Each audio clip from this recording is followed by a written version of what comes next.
Good morning.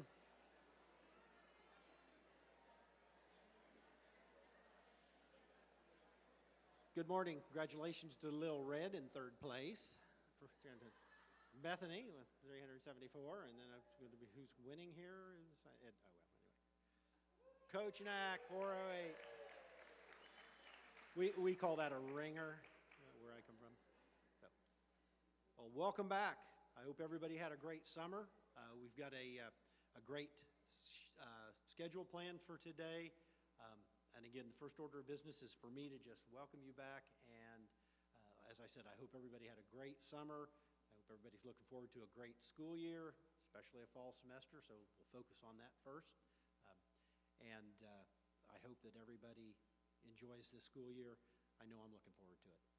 With that, we're going to go into the next item, which is an update from Dr. Paramore. And she's going to be on a video because she's not able to be with us today. So Shane, are you running the video? If we don't have that video, you guys have to listen to me a lot longer. So let's hope to God we have that video.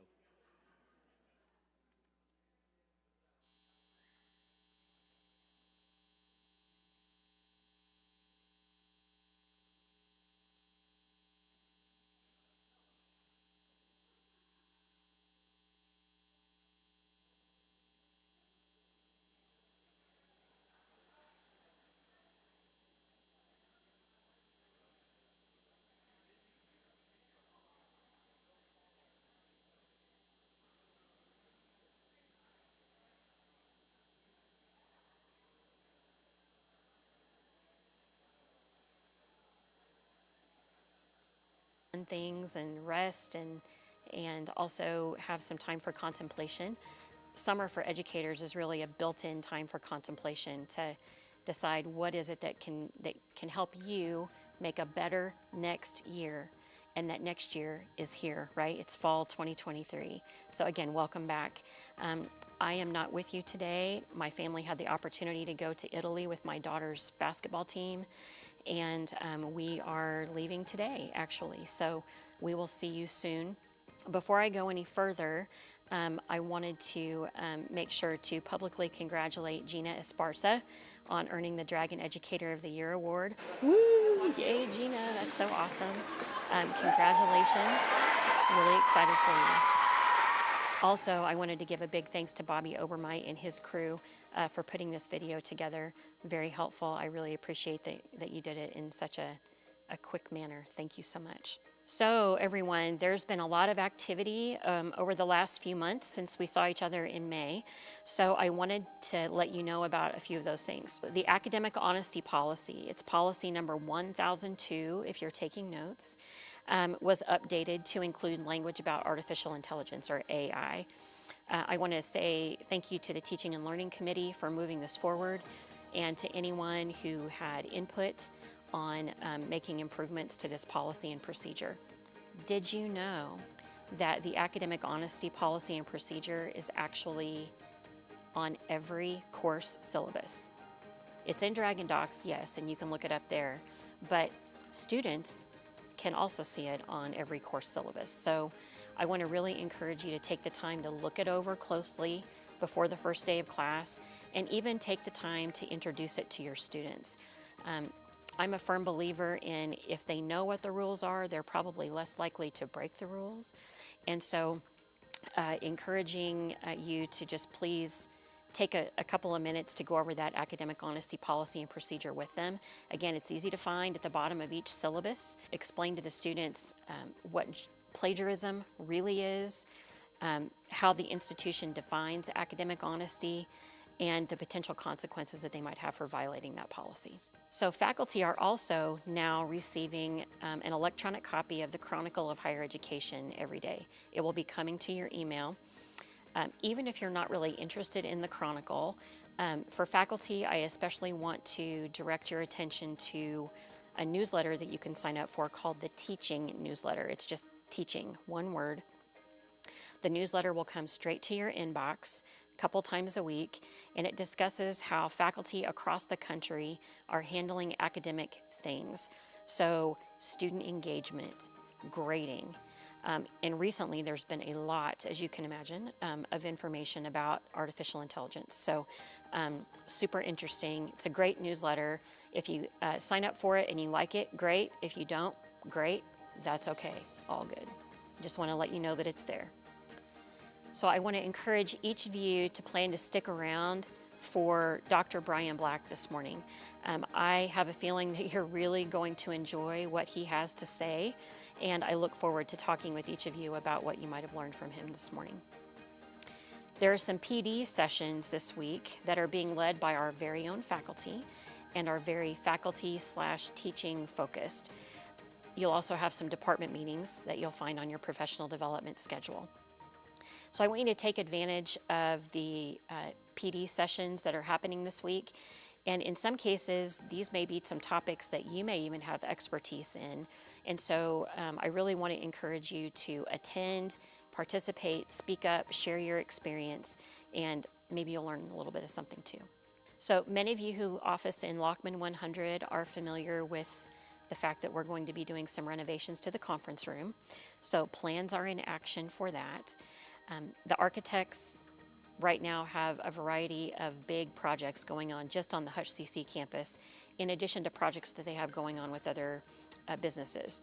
So while you may not see any changes in those areas of Lockman 100 yet, it's coming.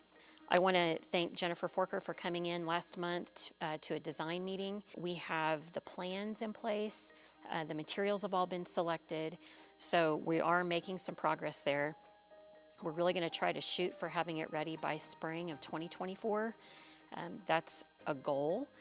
But of course, there are a lot of factors that can influence that, including how readily available materials are, etc. So just know that it's in process. We're working on it, and we'll all look forward to seeing a really cool final product when it's finished. Well, you know those course maps or curriculum guides, we call them by a variety of different names. They are going to get a makeover in the next few months. Woo! Very exciting. So Jess Fortner has been working very hard over the summer, working with focus groups, with students, faculty, department chairs, advising staff, DevOps, etc., lots of different groups, to get our website presentation of these curriculum guides really up to date. We've also been given some very specific direction from KBOR, so that gives us a little nudge to do this. The curriculum guides will include just a couple of things here. Some special notes about specific semesters that courses are being offered. Say maybe a course is only offered in the spring or every other fall, for instance. It will also include notes about prerequisites. We'll also see a very general 4-semester plan that will be out on our website that's visible to prospective students. Now, is that 4-semester plan going to be perfect for every student? And the answer to that is no, because all students are different and they're all coming in with different things that they've already completed, or maybe they're a fresh start with college. Either way, the goal is to give prospective students a better understanding of what their time at Hutchinson Community College will look like. So that 4-semester plan will be helpful in that regard. So keep your ears open at your department meetings, at advising meetings. As these things progress, we want everybody to have input in this process. We want everybody to be aware of what's going on with the curriculum guides. And then we're all going to celebrate when we have these really cool, informative curriculum guides out there when it's all finished and ready to go live on our website. So our next topic is HLC, our reaccreditation. So many of you are familiar with the accreditation process. It is a 10-year cycle, and we are at the very beginning of year 8 in our 10-year process. So our next comprehensive visit, which is when HLC sends representatives to come and kind of look at our institution in great detail, that visit is scheduled for the fall of 2025. So right now we're in the process of forming teams of just HutchCC employees to help with the documentation that we're going to need to be putting together for our assurance argument. Each of you in this room has expertise that will be helpful in this process as we write this assurance argument. So I really want to encourage you to jump in and participate. If you've participated in accreditation or anything with HLC in the past, you'll know that it can be a little tedious at times, but there are a lot of tools that are available to us now that haven't been available to us in the past. So I think that will help make the process a little less complex. And here's the thing, I just really want everyone to get involved in our HLC process and really be excited about it. There is no better way to learn about the institution. There's no better way to learn than to really dig into and learn about what we do, why we do it, and to really help make an impact on what we do in the future as an institution. So more to come on this in the coming weeks. Just keep your ears open. So our next topic is regular and substantive interaction. If you're taking notes, I'm going to say that one more time. Regular and substantive interaction. This is a topic that we are going to refer to as RSI from here on. And so if you teach online classes, this is something that I really would like you to pay attention to. So RSI, or regular and substantive interaction, is something that HLC is now enforcing starting in the spring of 2024. So starting in January of this academic year.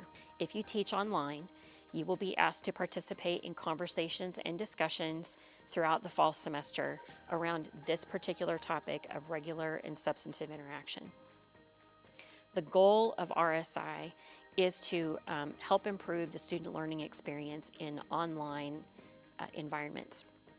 Imagine if we could do anything at all, right? The sky was the limit. If we could do anything at all to help improve the students' learning experience in an online environment, to give them every possible benefit in learning in an online environment, what would that look like? That's really what we want, where we want to start. So I want to just pose that question to you. If we could do anything at all to help our students in online classes do the very best that they possibly can, what would that look like for you in your online class that you teach? So again, HLC will be enforcing this regular and substantive interaction in online course modalities starting spring of 24. So we'll talk more as a group about this process in the coming weeks and throughout the fall. You'll also be discussing this in your department meetings a bit and in smaller group meetings. So just FYI, good things are coming, right? This is a good thing. So before I turn it over to the department chairs, I just wanted to give everybody a quick reminder of why we're here, right? It's all about the students, right? Help them make the best of their time as a HutchCC Blue Dragon. Finally, we have some new faculty in the house today. I hope everyone will help to make them feel welcome and be available to help answer questions if they should have them throughout this first semester. To the new faculty, a message straight to you. There are 2 Teaching Academy sessions that are designed just for you this week. You'll find them on your professional development schedule, and you'll be attending them. It's just for the new faculty. Erin Beavers, who is one of our co-chairs for the social science and math department, is going to be leading you throughout the year, giving you timely information on things that you should be doing at different points in this semester and throughout the year, providing tips and resources on teaching, etc. So I think I'm going to turn it over to the department chairs to introduce the new folks in their departments. So again, thanks for listening. Welcome back. I look forward to seeing you here in the next couple of weeks. Department chairs, let's start off with Department 1. We'll just go sequentially, Departments 1 through 5. So Allison and LJ, who you got?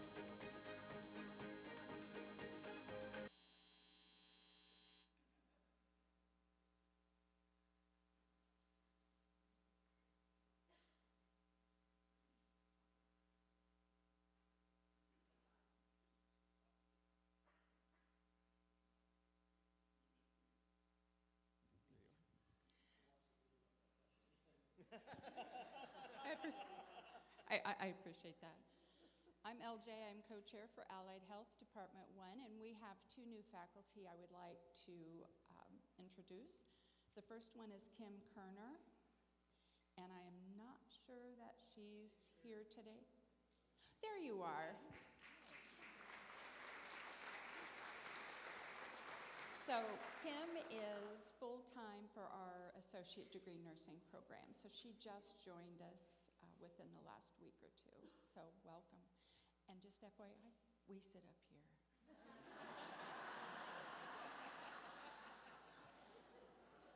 The next person that I would like to introduce, and if she would please stand up, is Katie Wilkerson. She has now joined us as the program coordinator for the respiratory care program.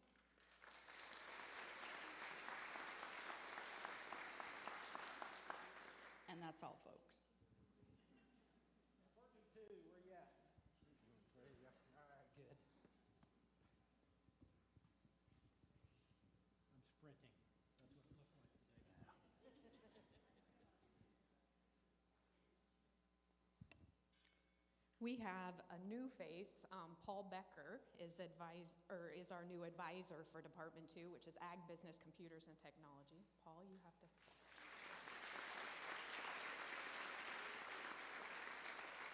And then on my side, we have a new computer support instructor, which is Jamie Smith joining us.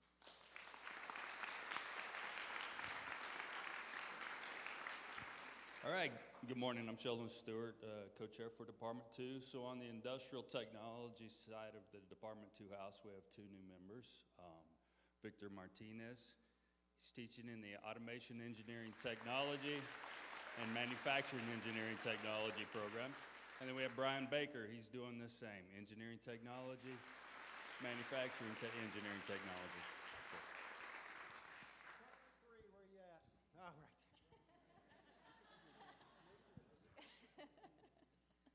All right, my name is Kim Ivankovich. I am the co-chair of the Fine Arts and Humanities Department, and I have a couple individuals I'd like to introduce.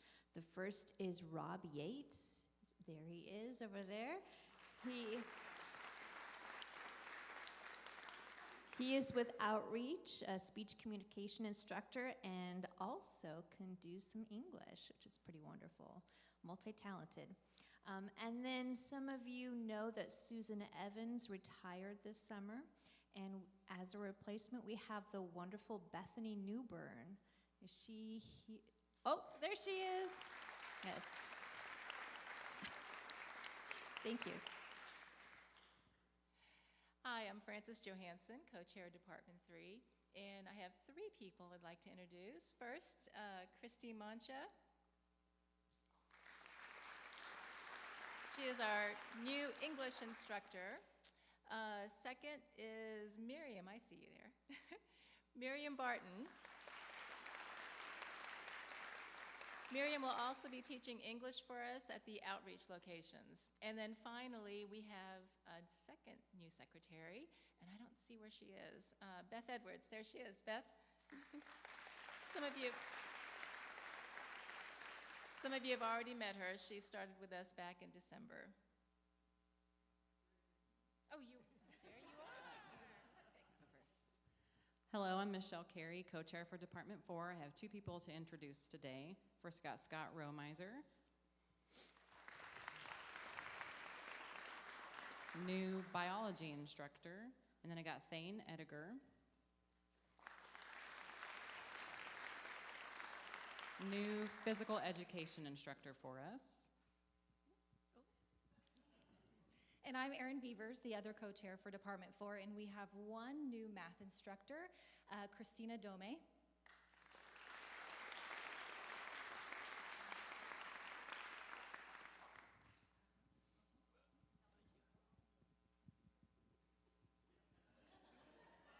I do that, but it hit somebody in the front row. Hi, I'm Cliff Moore, the chair for public safety. I have two new people, Janine Barlow-Dist. She advanced to the advisor for the public safety. Then taking her spot was Hannah Younger. She's now the administrative assistant for public safety.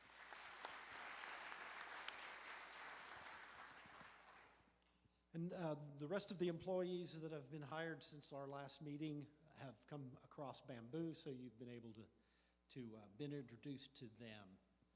Let me see, what's next on our agenda? Service awards. Brooks. You ready for service awards? I am ready. I'm going to do employee of the semester first, if that's okay. Oh, sure, doesn't matter. Good morning. Welcome back.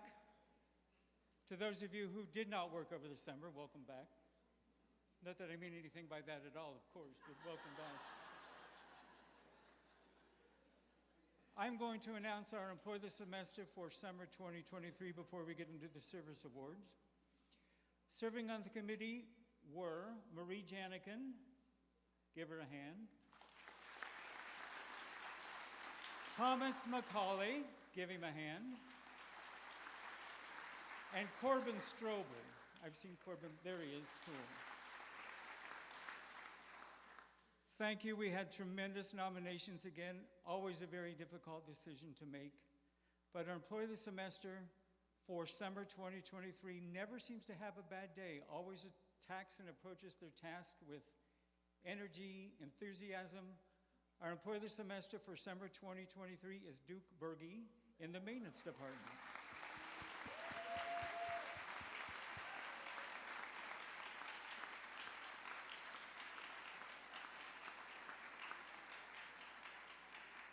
All right, Duke, we know you're not here. That's not a good sign. Not good at all. Yeah. Oh, he's fixing the door? He's what?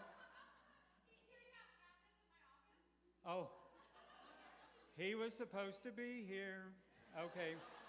We'll get his certificate to him later and get his picture taken if that is okay. All right. Okay. Just swing by my office. We'll do that. Next, always exciting in August, the service awards for people who have donated or provided years of service. Donated. That's a heck of a word for the HR director to use, isn't it? You're all volunteering going forward. Congratulations. They probably do. Now, we appreciate all of the years of service from the people. We're going to start with 10-year, class of 2013 already, which is unbelievable. And we have 9 people who stayed for 10 years. Starting with Daryl Adams, lead residence hall supervisor.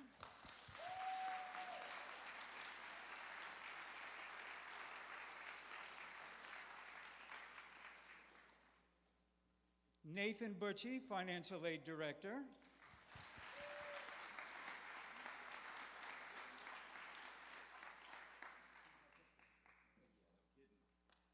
Glad you're here. He called me late Friday with this wild excuse why he wouldn't be able to be here this morning.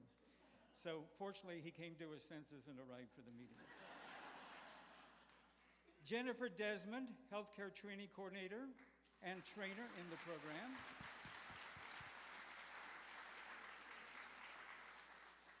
I think I warned all of you last year that if you're getting an award, sit close by, but apparently have to repeat that every year, so I'll remind you again to do that next year.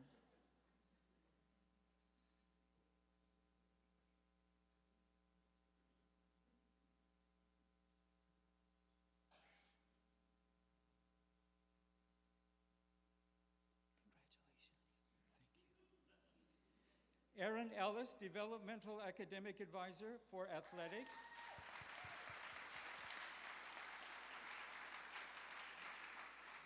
Congratulations. Thank you. John Friesen, Paramedic ALS Professor. He is here, yay.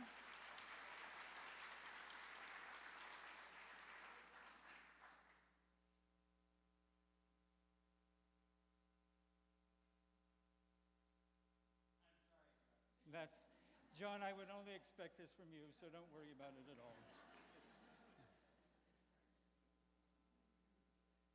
Congratulations. Thanks. Some of these people have been here, left, been here part-time, went full-time, but we only use full-time continuous for these awards. So John would be one of those people who came crawling back to us when he realized the mistake he made when he resigned initially. I needed a place to volunteer. Yes, you did, and you found the right place.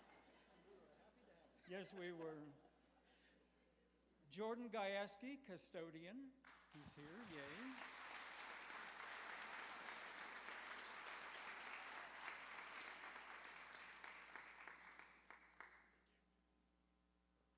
Congratulations, Jordan. Jesse Newberry, computer support professor, coordinator.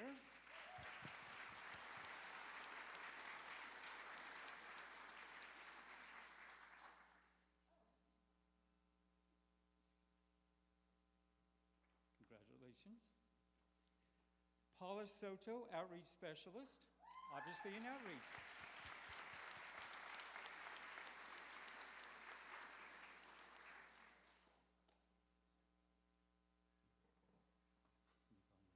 Congratulations, Paula. And Jennifer Weens, chemistry professor.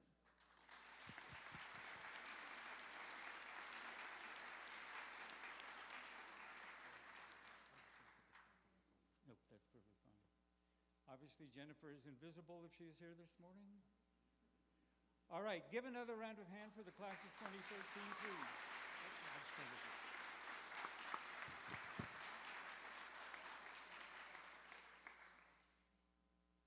You may return to your seats. Thank you. Congratulations, everybody. And thank you for your service. Good job, Nathan. You're welcome.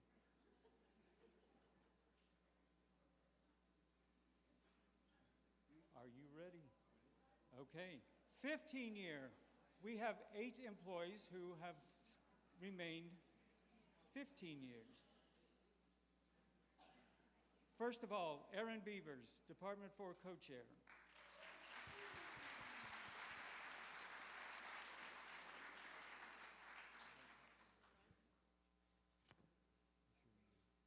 She had one. I may have gotten it in there. Whoop. Okay. You did all right. Thank you.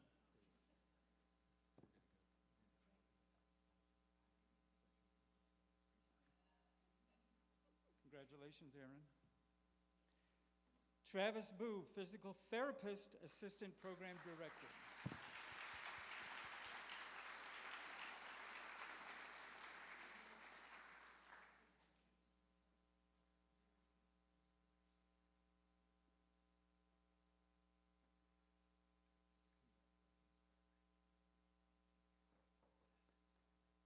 Congratulations. You're welcome. LJ Davies, Department 1 co-chair and ADN program instructor.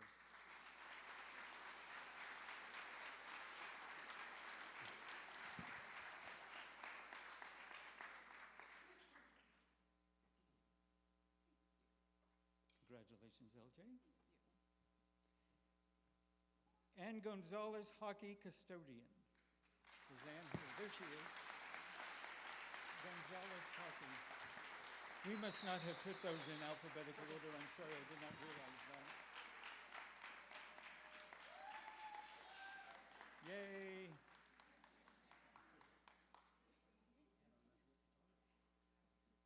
Congratulations. Lynette Hilty, Assistant Director of Admissions.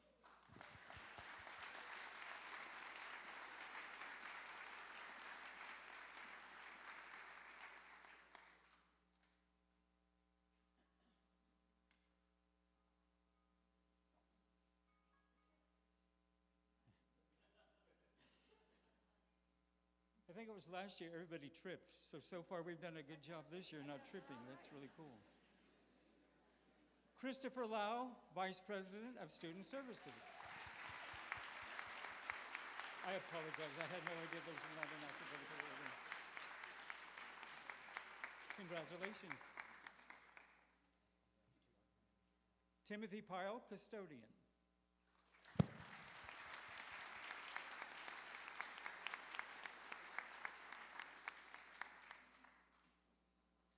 And Janice Yoder, PM program instructor, she did inform me she would not be able to be here today. Let's give her a round of applause.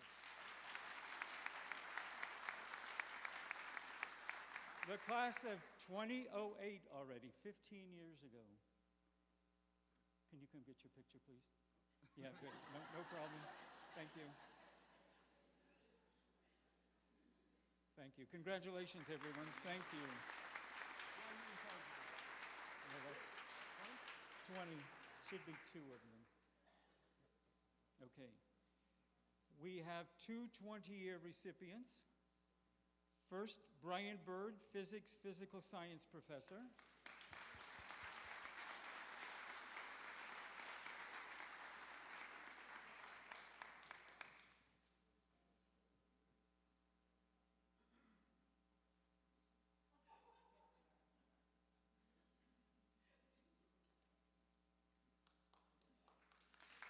Congratulations, Brian. And Bree Edwards, campus visit coordinator.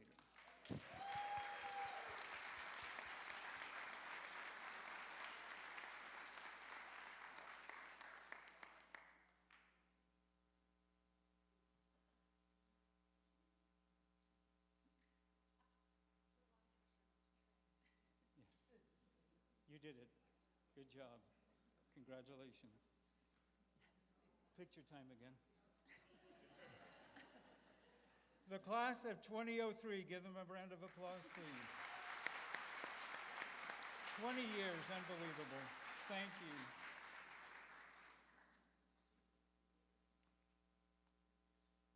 We have 4 25-year recipients. Isn't that fantastic? Absolutely wonderful. Speaks well of our institution. Michael Abels, Radio Kansas. There he is.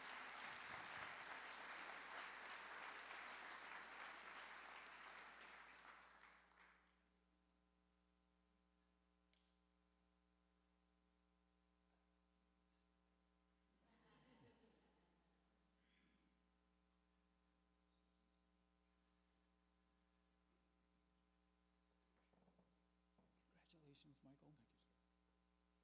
Annette Holland, Assistant Director of Financial Aid.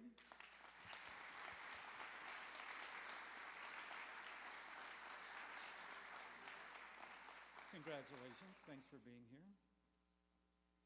Not that it's busy right now in financial aid, so I do appreciate Nathan and Annette being here. Sandy Pangburn, Coordinator of the PN programs.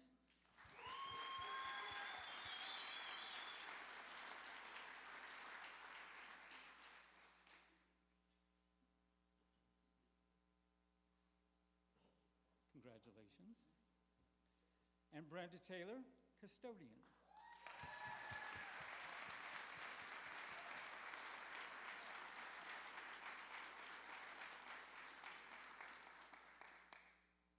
All 4 here? That's it. Not yet, anyway.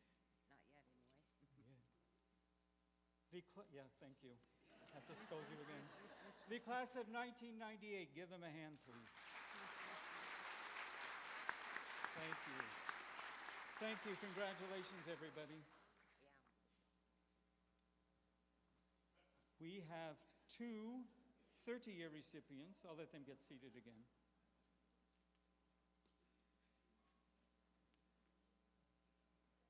"30 years of full-time continuous service to HutchCC. We have Rex Cheever, Research Coordinator.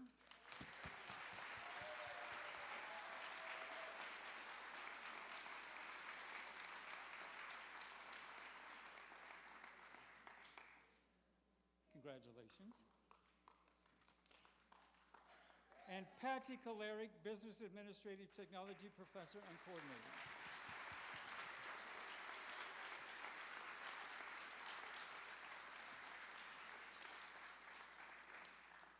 The class of 93. Isn't that incredible? Give them a hand.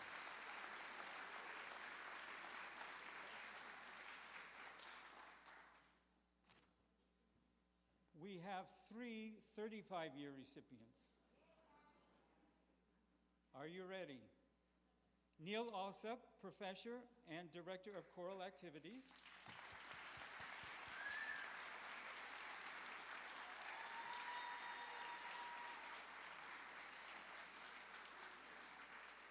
My gosh. That's okay, I'm sure. You gotta not. Shane, you can't fall for everything he says. You got to learn that sooner or later. Congratulations. That was good. 7 years ago, our forefathers brought forth on this continent a Cut the mic, cut the mic.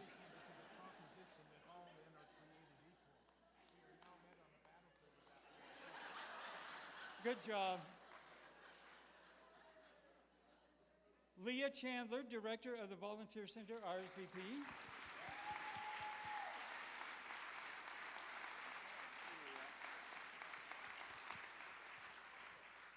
And rounding out the class of 35 years, which would be what class? 1988. There are people in this room that weren't alive in 1988. I remember 1988 like it was yesterday. Yeah, so our 35-year recipient is Brooks Mantooth.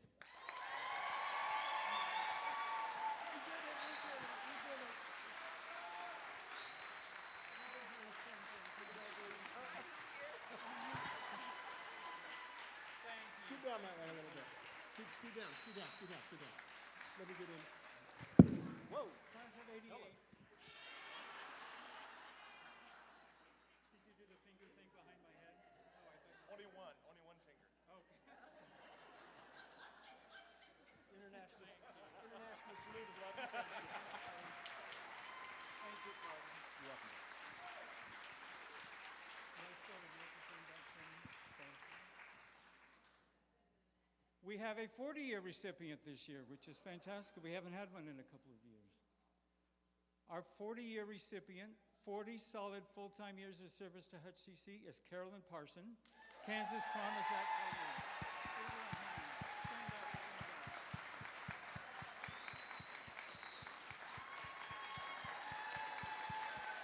Congratulations.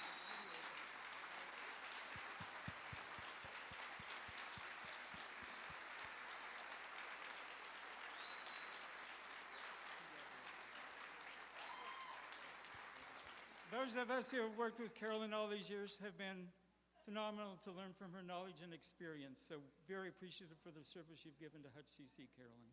Thank you for 40 years. She literally was 7 when she started here, not a problem. Oh, sure, say something. Good morning, everybody. It has been a great journey here at Hutchinson Community College. But most of you probably know that I've not done the same thing for 40 years. And I think that is what makes my job more enjoyable. My latest position is coordinator of the Kansas Promise Act. It is a wonderful program. I would love to talk to any of you about that. And Nathan Butchie is my supervisor. So thank you all so much. I have certainly enjoyed my years at Hutchinson Community College. Thank you. Thank you, Carolyn. Thank you.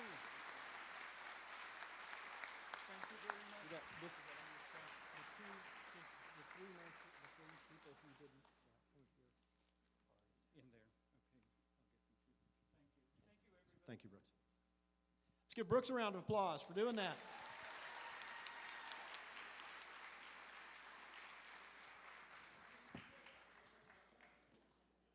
Next, we are going to have a presentation from the Student Services Group about the student services that they offer.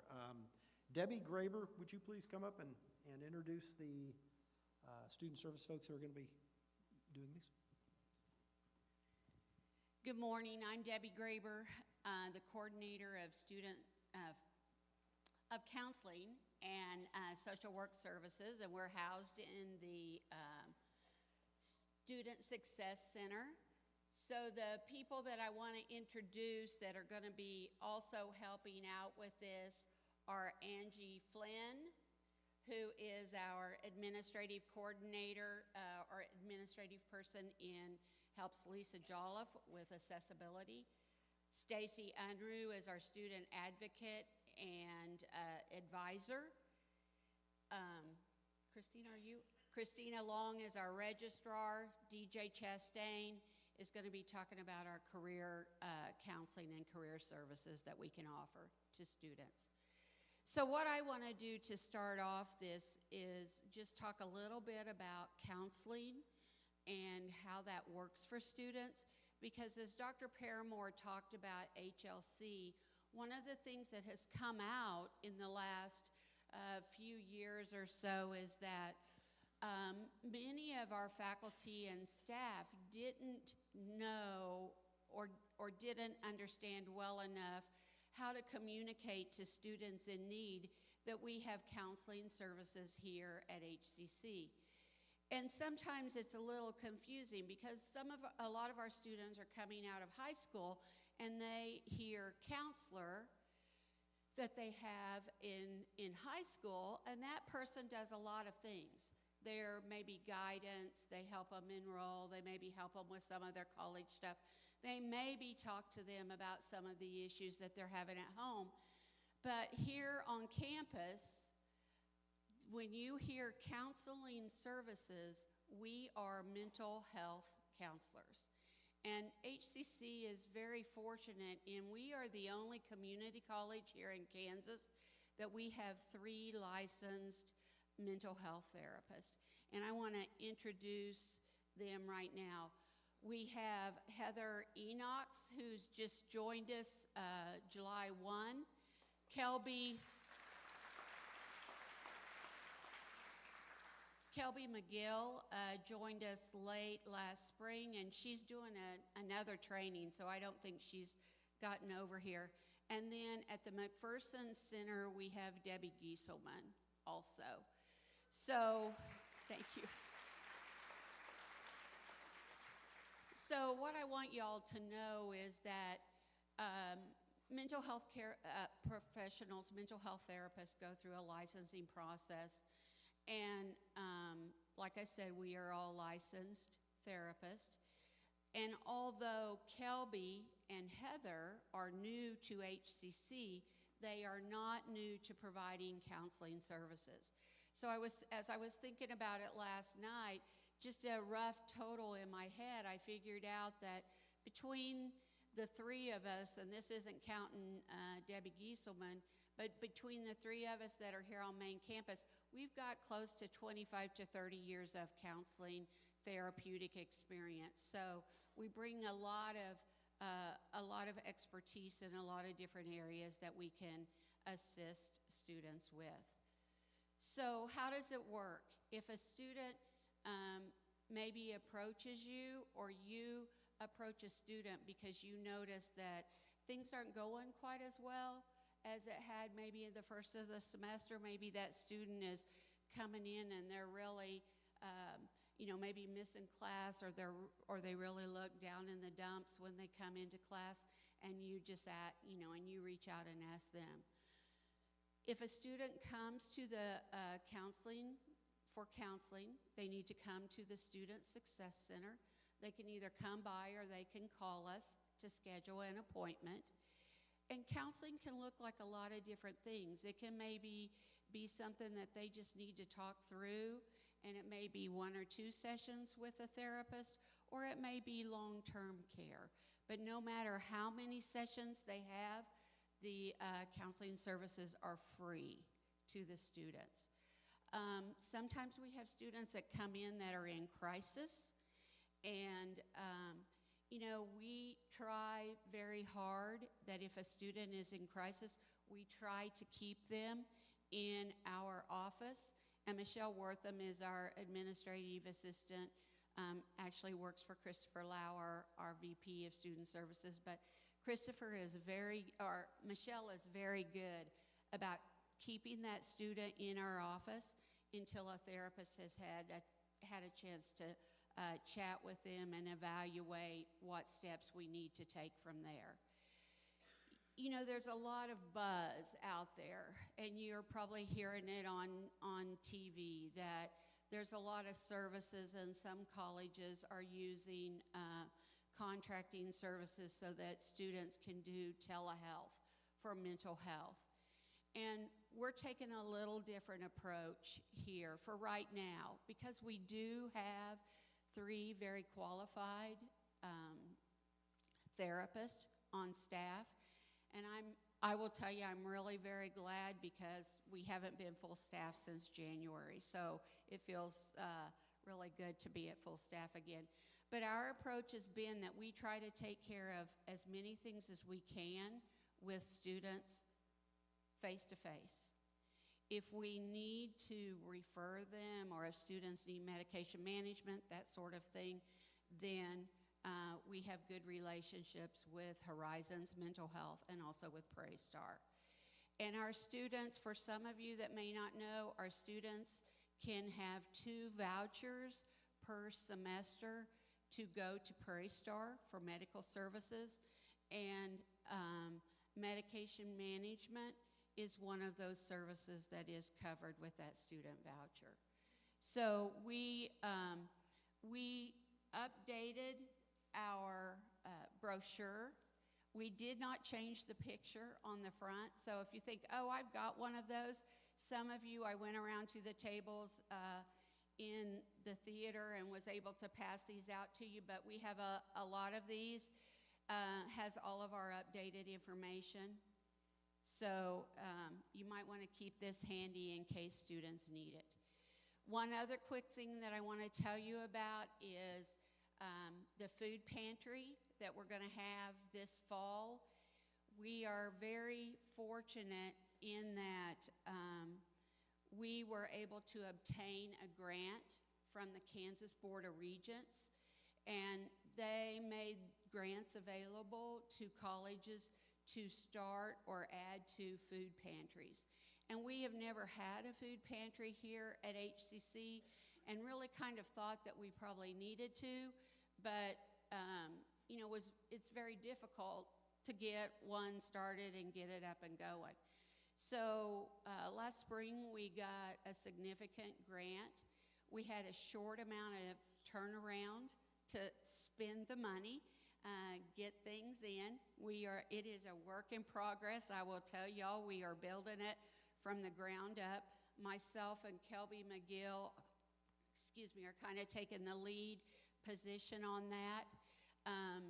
So here's the thing about the food pantry. We have the place over in Rimmer that if you've been here a while, you know it was the old coffee shop area. We're going to have the food pantry there. We also have satellite sites at Cosmetology and Davis Hall. And we've been providing some food over the summer for those departments because the need was significant. We also are sending food to our outreach campuses, so McPherson and Newton are also receiving food. So the things that we could buy with the grant were fairly specific. We could buy a lot of basic food items, everything from mac and cheese to pancake mix to syrup to fruits and vegetables to cereal to all kinds of things. We could also buy diapers, baby wipes, things for children, because we recognize that we have students that have children and the need is there. We could buy bedding, linens, personal care products, feminine hygiene products, just a whole gamut of things. So how does the food pantry work? What we have found out as we've started this is that we think many of you as instructors were probably providing food for your students in class. And so you'll be able to now refer those students to the food pantry. There are no qualifications that students have to meet. KBOR essentially said, if they're hungry, we'll feed them. And as a mom, that's kind of my philosophy. If they're hungry, let's feed them. So that the food pantry is available to really any of our students. What we know, I should have said this first and I didn't, but what we know through research that's been done is that 40% of all college students are food insecure at some time. And by food insecure, we mean that they don't have access to food. So in the whole long-term thing where we talk about completion and retention for students. If you have a student that they're hungry in class, they're probably not going to pay attention. Or you may have a student that misses class because they made the decision to buy food for their children and don't have money for gas in their car. And so they miss class. So food insecurity affects the long-term success of students. And we want to see them come in, be able to meet their goals, accomplish their goals, and stay with HCC through that degree completion. So we feel like it's going to be of a great help. So with what we've done so far, we're seeing a significant appreciation, I guess you could say. One of the last thing that I'll tell you about Food Pantry is we have 5 or 6 work studies that work through our office in the Student Success Center. I don't think I'm supposed to call them work study. Student workers that work in our office, and we're going to have those students, they're each going to take a shift through the Food Pantry. We also are close to finalizing having an intern here that will come in, will do her internship. She's a bachelor's level social work student from WSU and also a former Hush Community College graduate. So she'll be working in the Food Pantry also. If you have any questions, you can reach out to me, to Kelby McGill, and we will certainly be able to help you, because my feeling is the only way this is going to have success is if we as a faculty, staff, help refer students to the Food Pantry. One last thing I'll say is if you know a student does not live in the dorm and they seem to be food insecure, another thing that we do is we have meal vouchers for the cafeteria. So they would need to just come by the Student Success Center and we can help them with that. Does anybody have any quick questions for me? I think I covered everything. Okay, very good. All right, Stacy, so this is Stacy Unruh, and she will tell you about another important service that we have. Good morning. So I'm Stacy Unruh. As Debbie said, I'm an academic advisor in the Student Success Center and also our student advocate.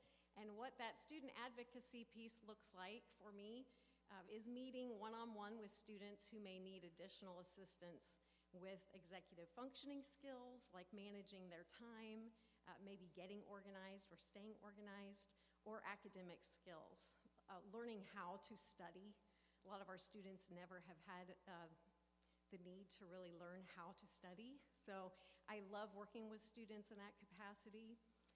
Also talking with them about test-taking strategies, how to improve their reading comprehension and retention. I enjoy those subjects, and I enjoy talking to students about those things. I also enjoy visiting with them about what their goals may be and what habits they may feel they should begin working on to help them get to those goals. I work with DJ in giving some career counseling tests. I give the strong interest inventory for students who want to see how their interests align with various careers, and I enjoy doing that as well. So I also make sure every student I visit with is aware of all the resources on campus that are available to them, including tutoring at Rimmer. I've walked students over to tutoring to introduce them to people, and also, of course, our counselors, getting them in touch with counseling, and also accessibility services. So, Angie, you want to go next? Okay. This is Angie Finn.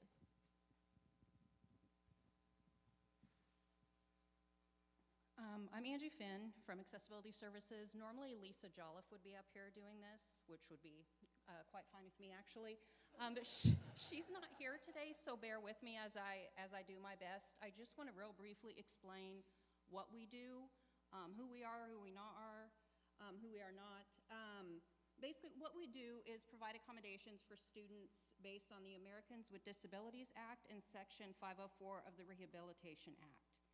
They're accommodations don't provide an advantage for students, it's more of an equal playing field so they can show what they've learned in class.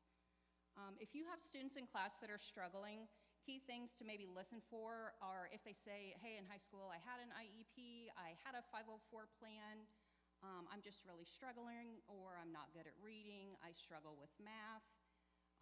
Any kind of things like that would be something where you could refer them to us. The one thing we never want to do is ask a student, do you have a disability? Just use some of those keywords. If they're saying things like I have dyslexia, ADHD, definitely refer them on over to us. Kind of finding out the main thing they're struggling with is helpful for us. Let's see here. Also, if we are noting an account about maybe referring someone to us, please don't put anything in the memos about referring them to accessibility services. That would be calling them out for having a disability. So if you do want to put something in the memos, make sure we're just putting something about referred to Student Success Center. Something I think is kind of important to point out is how busy we are. So in the spring of 2022, so last spring, our department proctored 155 tests. This spring, in 2023, we proctored 346 tests. That is a huge increase. So we are very busy. When you walk in, it may not look busy, but we are busy all of the time once classes start. And kind of how the testing center works is we do request that you try to have the test over to us 2 days in advance.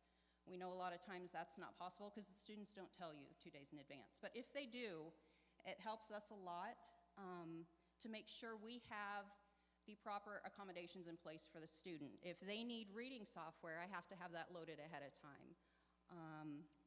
If we don't have the test and they just show up to take it, obviously then we have to get a hold of you and wait for the test to come. Test integrity is another thing I wanted to talk about. It's very important to us, and we try to keep it at a 1-to-3 ratio where there's me and maybe 3 students testing. I do walk around and monitor that way when they're testing, and we also do have cameras in our testing rooms as well to monitor that way.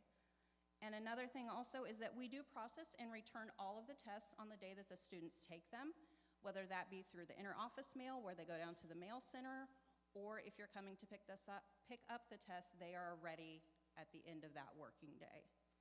And then if anyone has any questions or anything like that, you can email Accessibility Services or myself or Lisa Jolliffe. DJ?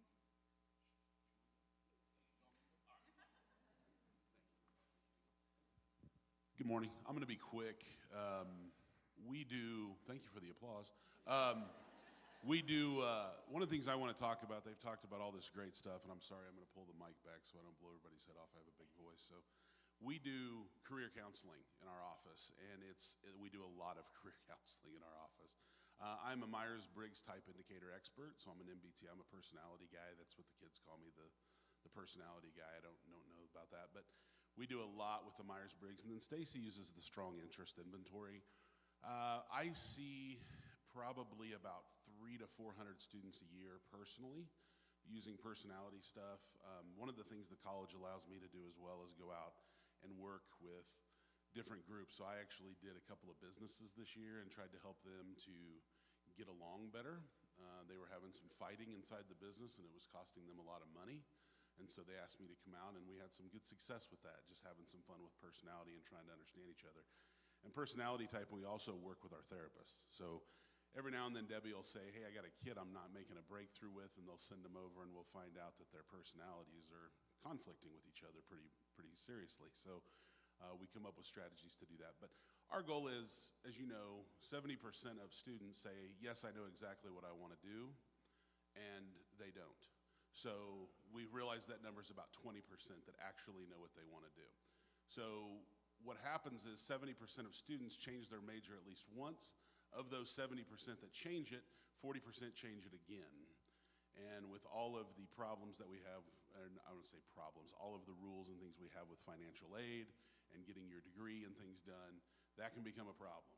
And so we try to help them focus, and a lot of times, and I think Stacy would say this too, they'll come in with an idea of what they think they want to do, and it's usually right. They just need someone to say, hey, that fits. That's a good thing. And so we work with students on that. And so that's a big deal. And so I also come to classes. I talk to probably 15 classes a semester about personality type, career counseling, career development, those type of things. So if you have students who think they're in a major, they start talking about changing their mind, and they're uncertain of what they want to do, send them over to us. We also do the general studies advising on campus as well. We have a lot of general studies advisors who see students, and our goal is to get them into a major so that we can get them out to the advisors in those areas. And so we deal with a lot of students. We have a lot of stuff that we take care of in our office, but career counseling is a big one. And so if you need me to come to your class, please let me know. I'm more than happy to come to anybody's class and talk about career counseling, what we do. If you want to make fun, kind of a fun day of it, we can do that as well, where I can come out for an hour and we can do some personality testing and have some fun in your class, talk to the students. And that usually leads about half of them to come talk to me as well, personally. So we can do any of those things. So we provide that service for students who are just uncertain of what they want to do. Please be sure, and if you need be, send them over to Stacy or myself, and we'll try to get them on the right track. So any questions about that? Excellent. All right, I'm going to hand it over to Christina Long.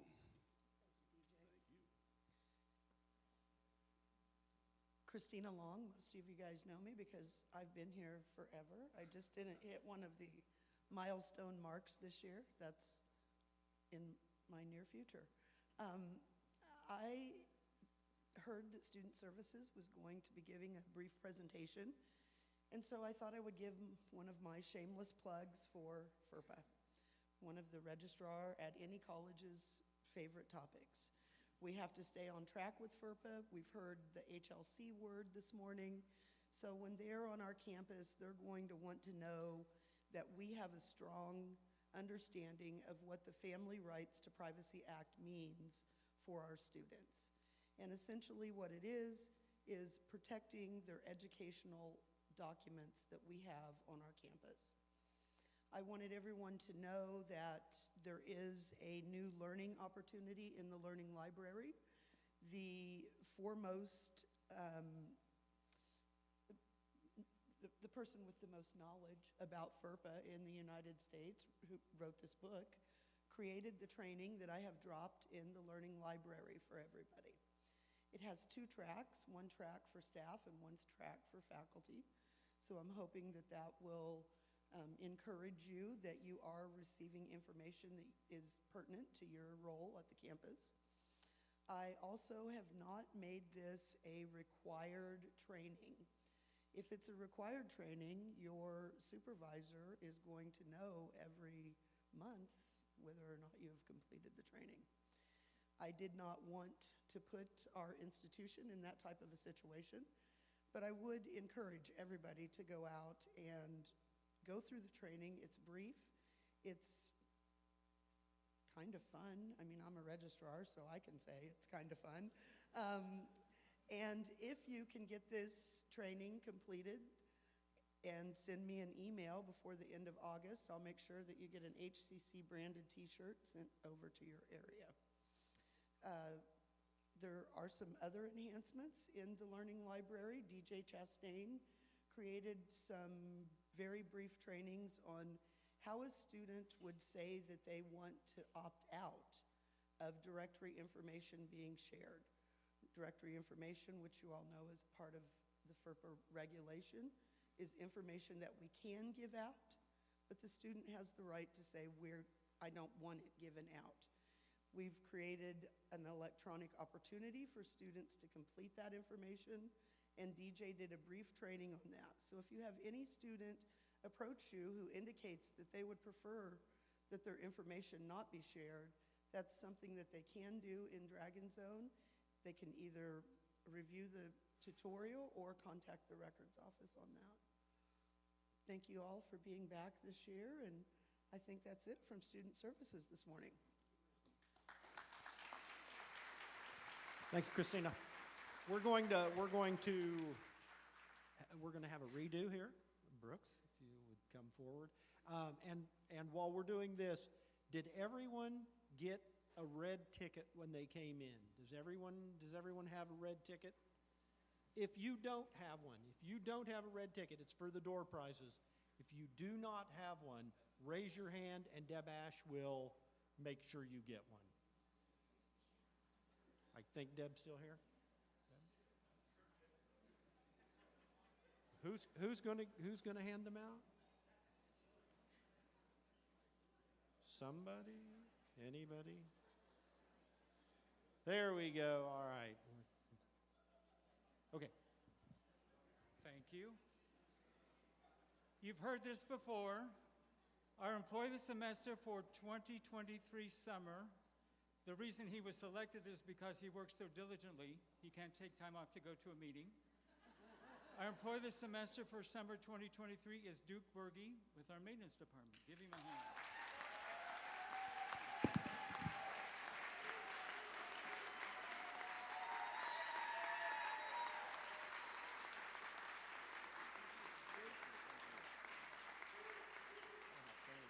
Yes, we do.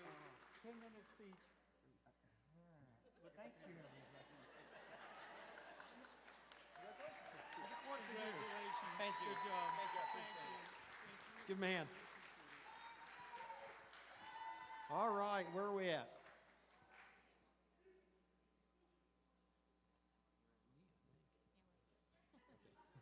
And I'll be quick.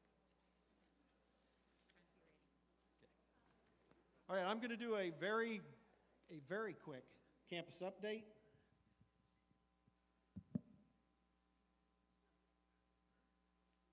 And then we will have our guest speaker.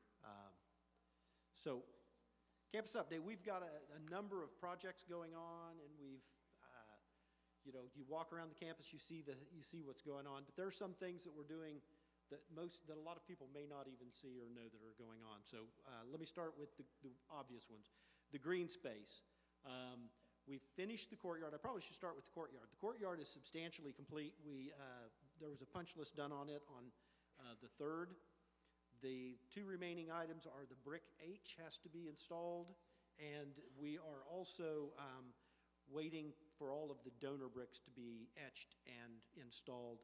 And if you're interested in a donor brick, purchasing one of those to honor someone or yourself, if you want to, please see Dana Sneed. Dana, raise your hand so everybody knows who you are. Okay.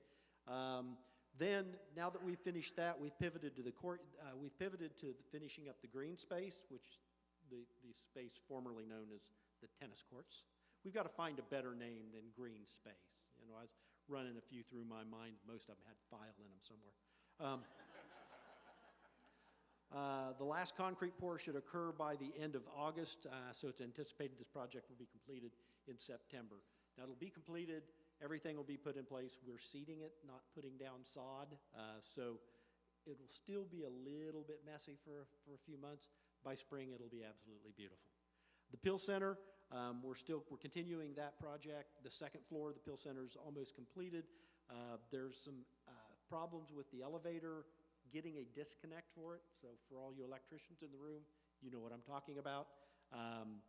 So that won't be in until November 30th, so that project is running behind because of that.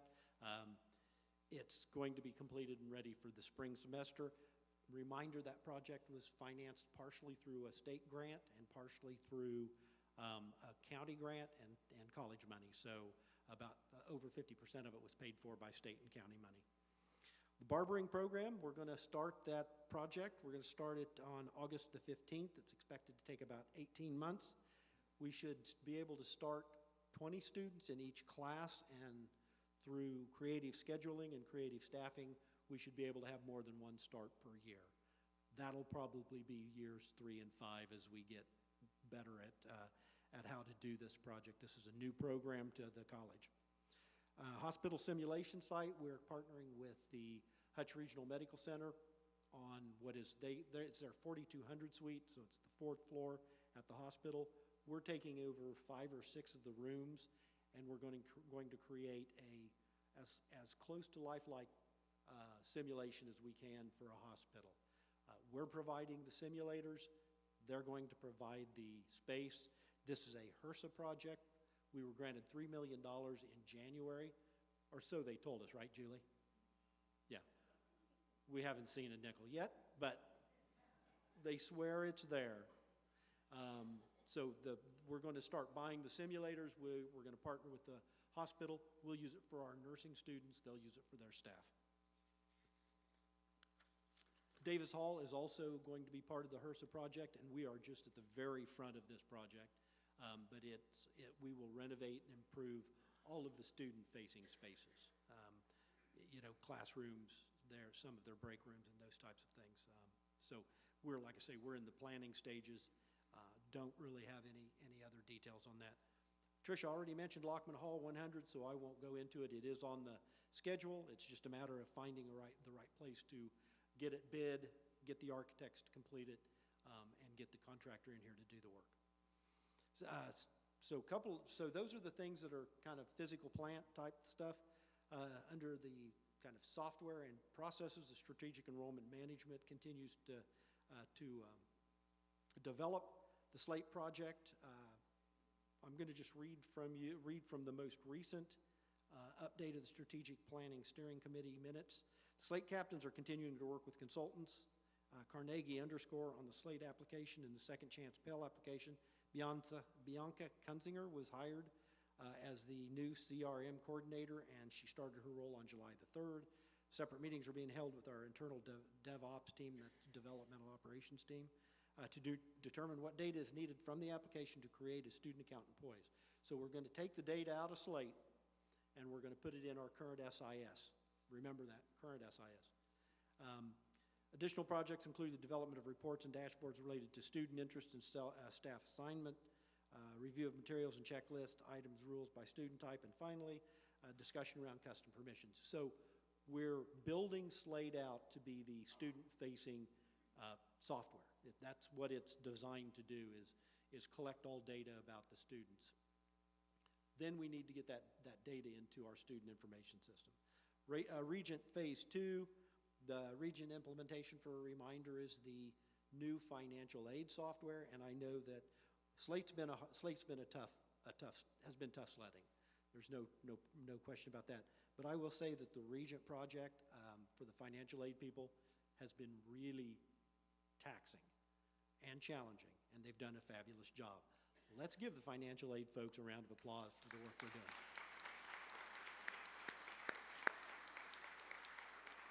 They went live. They went live on Regent, and so far I haven't had pitchforks and torches outside of my office, so it must be going well.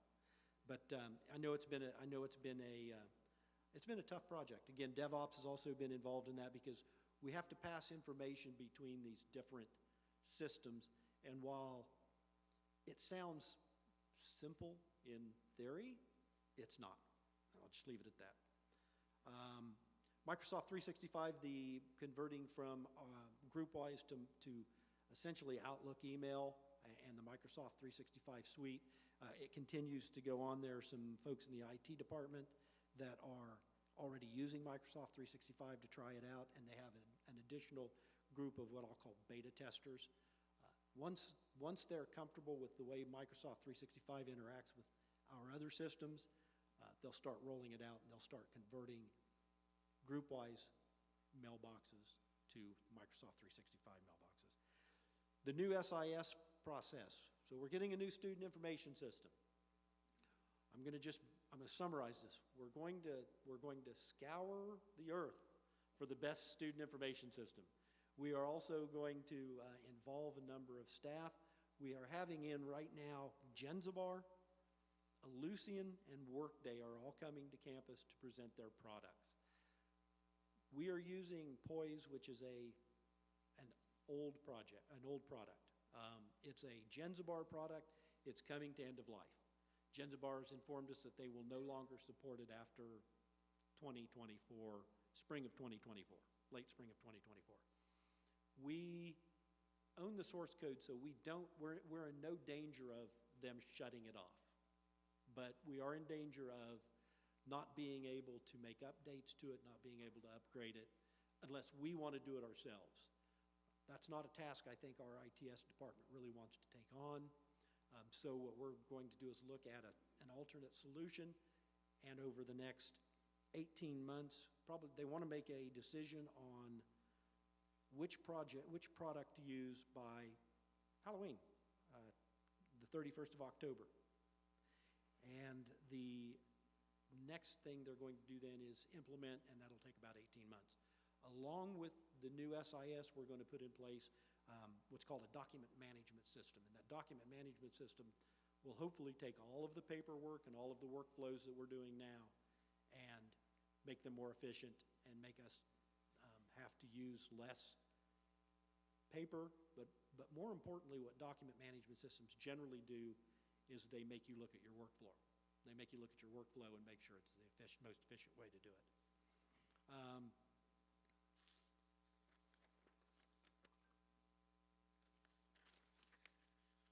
Residence halls. Again, this is one that would fly under the radar unless we talk about it. We put keyless entry on every student door in the dorm. And the students, now they can still lock themselves out of their rooms if they want, but they have to leave their phone in the room to do it. We all know the chances of that are slim. So, without getting into all of the details, basically if they have their phone, they can unlock their door. Our the residence life staff will upload, or they'll upload an app, and the app will allow them to open the doors. That's that simple. Tricia mentioned the HLC accreditation teams. Please, if you're invited on one of those teams, please participate. Please participate fully. We also, the HLC Quality Initiative proposal is something we had to submit to HLC this last spring, and we chose strategic enrollment management because it's something we're already doing, and so we can just expand on that. We don't have to come up with another initiative that may or may not be critical to the college. Strategic enrollment management certainly is something that's important.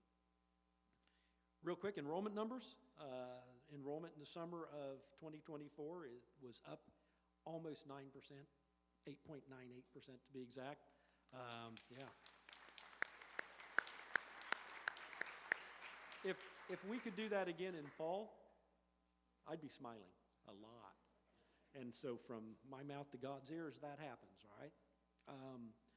As of Friday, we were up about 1%, but it's going to bounce around a little bit for the next couple of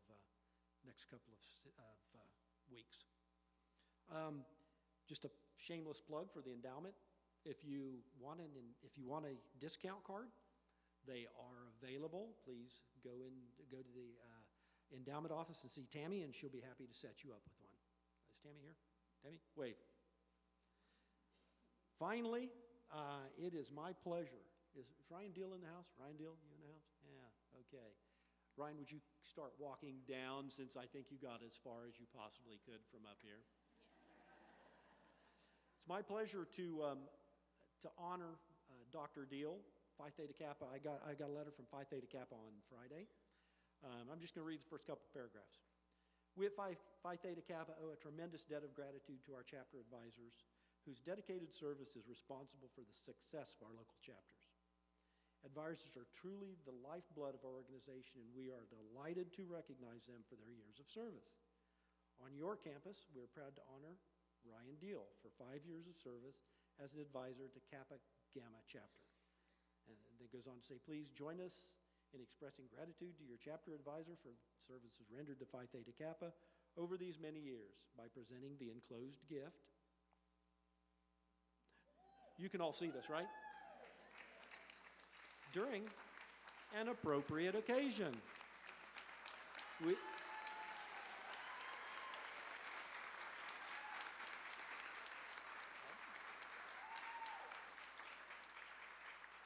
We ask that you convey to Ryan our sincere appreciation for the service and time given to further the ideals of Phi Theta Kappa at your college. Round of applause.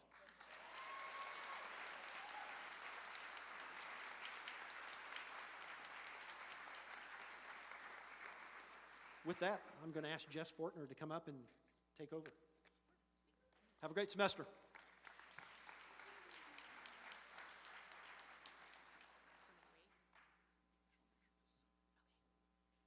All right, so my job is to introduce our speaker for today. So as I've prepared for today's speaker, a quote resonated through my head from H.E. Luckock, which you may never have heard of him, but I would definitely recommend looking into him. He said, "No one can whistle a symphony. It takes an orchestra to play it." And I thought that was a really great quote to kind of keep thinking about in your life. If you feel like you're carrying a big burden, maybe consider, are you just whistling a symphony? And try to gather people to help you succeed and reach your goals. So today, our speaker is Dr. Brian Alexander Black. He's going to share with us how to multiply success through collaboration. Dr. Black works for Thermo Fisher Scientific as the director of, it's a long title, so just give me a second, of Diversity and Inclusion, Customer Channels, and Bioproduction Groups. He lives in Pittsburgh, Pennsylvania, so we really appreciate him traveling here to be here today. And he holds a bachelor's in management and a master's in business from the University of South Carolina. He also holds a doctorate in organizational leadership from the University of Phoenix. He is not a stranger to Kansas. If you had already looked at the professional learning flyer, he actually lived in Wichita for quite a while. He worked for Spirit Aero Systems. And when I asked him if he knew how to get here today, he was like, "Oh yeah, I know where I'm going." So that was a big relief to me. So he's very familiar with Kansas. Please help me in welcoming Dr. Black as he, yes.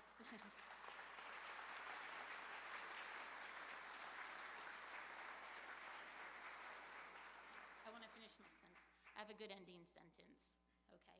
He's going to re-energize our commitment to our tradition of excellence in higher education through learning and collaboration. Every time I've talked to Dr.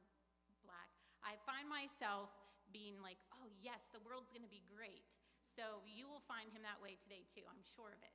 So, and I'll stick around. See if this works.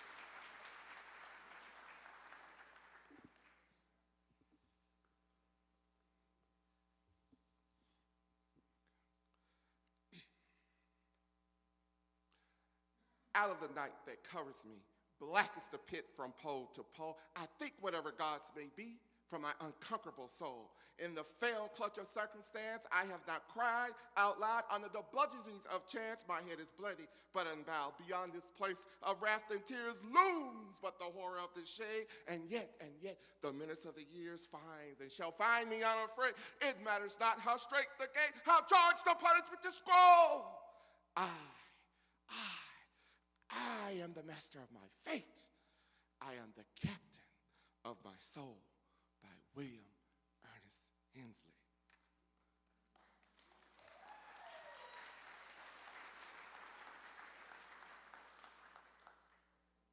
At 211 degrees, water is hot.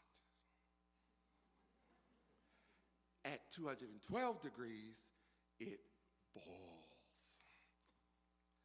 And with steam comes water, and that steam can power a locomotive.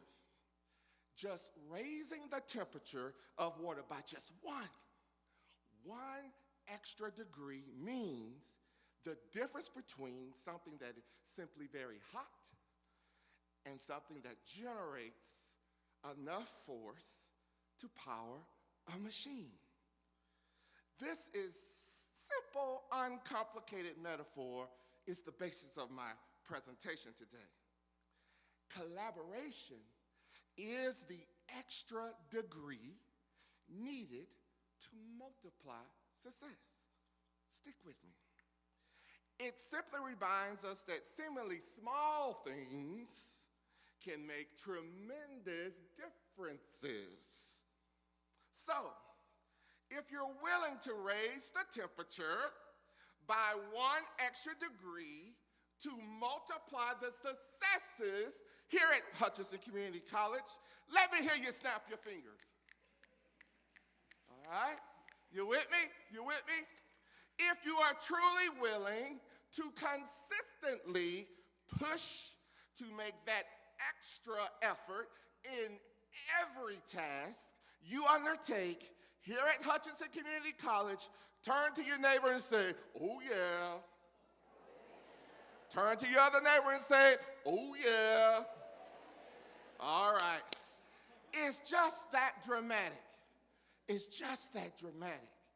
That three numbers is just that dramatic.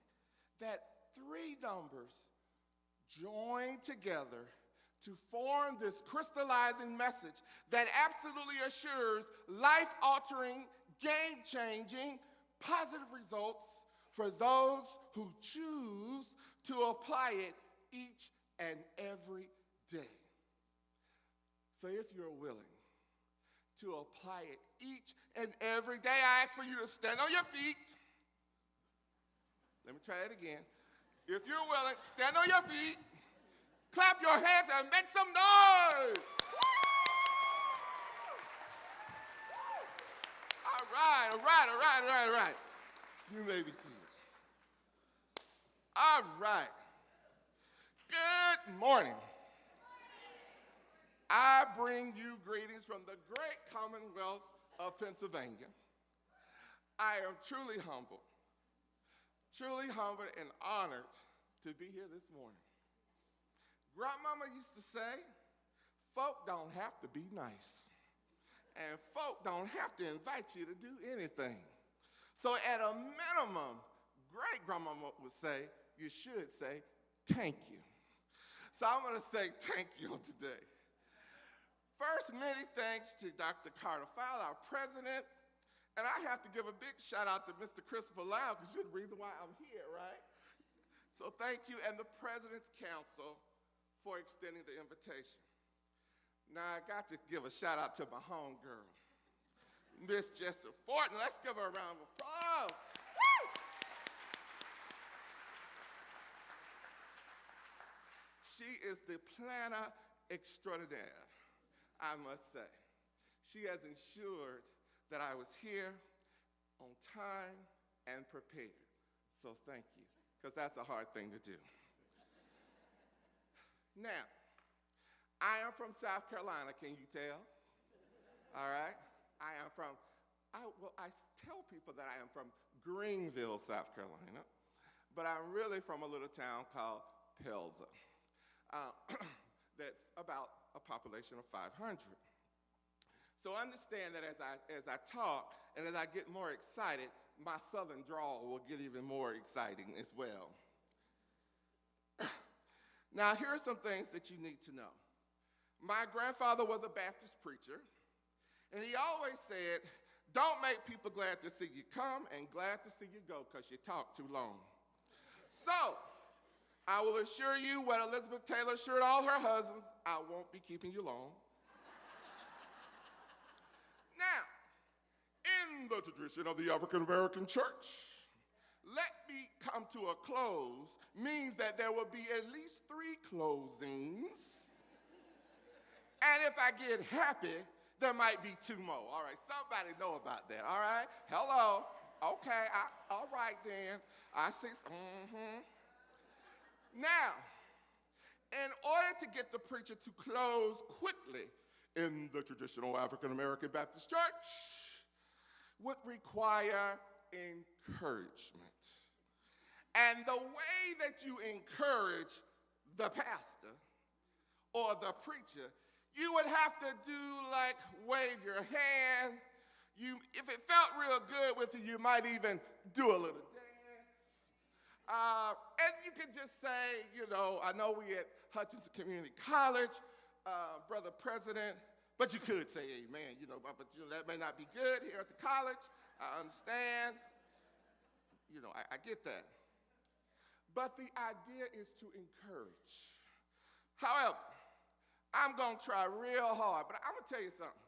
Y'all got it going on here at HutchCC Community College. I have not been here in some years. When I drove up on the campus, y'all been working. You've been working, Mr. President. You have been working. You all, come on. Now, don't let me get real on y'all. Grandmama said it's a sad frog that don't praise his old pond. Now, y'all, this your pond. I was so impressed with all the things that I heard, and as an employer, Thermo Fisher Scientific, we do have lots of presence here in the state of Kansas, so it was very encouraging to me to hear that. However, I'm going to try to stick with three closings, but I will need your encouragement. So let me begin. Closing number 1. As I did my research in preparation for today's event, I reviewed your mission statement and your vision statement. I learned that your mission is to expand the tradition of excellence. I had to stick there with excellence because I like that. Excellence, par excellence, excellence, nothing but excellence. That is what we expect from our students, correct? Am I correct? Excellence is what I saw in your mission statement through this idea of learning and collaboration. And I went a little farther. And your vision is to be the premier institution in Kansas. That's exciting to me. I didn't see that y'all wanted to be number 12 or number 35. Oh, we coming to be 42. No, you said you trying to be number 1. Anybody in here trying to be number 1? Come on with it. Now, I know I got the sports team over here, right? What, my coaches? These my coaches over here? Are we going to be number 1, Blue Dragon? Come on, coach. All right, okay. Because, you know, I used to play football. My coach used to say being number 1 was the only thing, right? It didn't matter if you were number 2, number 12, number 13. 1 was what we needed to be, all right? That's what my coaches used to tell me. So that's exciting. We all have the capacity to inspire and empower others to achieve the mission and vision that you have here at this college. So you got to be excited about it, right? For our students to be excited about it. Because for me, I'm also a faculty member at Newman University. And from my perspective, my students they're my customer. My end customer is spirit, it's all these, but ultimately, my day-to-day customer, from my perspective as a faculty member, are the students. And it's my job to inspire and to empower them to achieve whatever that dream is. But in order to do that, we must be willing to devote ourselves to our personal growth and development as well. Dr. King once said that we fail to get along because we fear each other and that we don't really communicate with each other. We get all tore up. Well, this my class. This. No, I'm Department 1. You 3. You 4. Nah, you're not supposed to be over her. You're not. We get all tore up because we fail to communicate. What was that? We have a failure to communicate. Was that Star Trek? What was that? I heard that somewhere. Communication is so critical if we're going to collaborate to success. Now, I mean real communication. I'm not talking about just coming to the committee meeting and on your phone and going, Lord, I want them to hurry up. This is going, I got this to do. I'm taking my laptop, I'm gonna grade papers while they ain't talking. Been there. No, this is about real communication. So, one of the things you have to do is a little statement that I came up with when I was in graduate school. And I have found over my years of working and in higher education, so all of my career that I have been in the private sector, I've always taught. I am an educator at heart. I was a high school business teacher. They ain't on my resume. But I just want y'all to know I feel at home here. Is that all right? I feel at home at HutchCC Community College. I love being on a college campus. Every role I've had, even in the private sector, I make sure I have college relations. However, I came up with this notion, and I must admit, I was in Florida. I was on the beach, and I had a little something in my hand, and I must admit, I did have a booze. But I came up with this little notion that will help with collaboration. We must be willing to go past the familiar, forgive the awkwardness of the moment, pause and consider before responding. That's all right there. I'm bad, I know I am. All right, you got to be willing to go past the familiar. Say it with me. Be willing to go and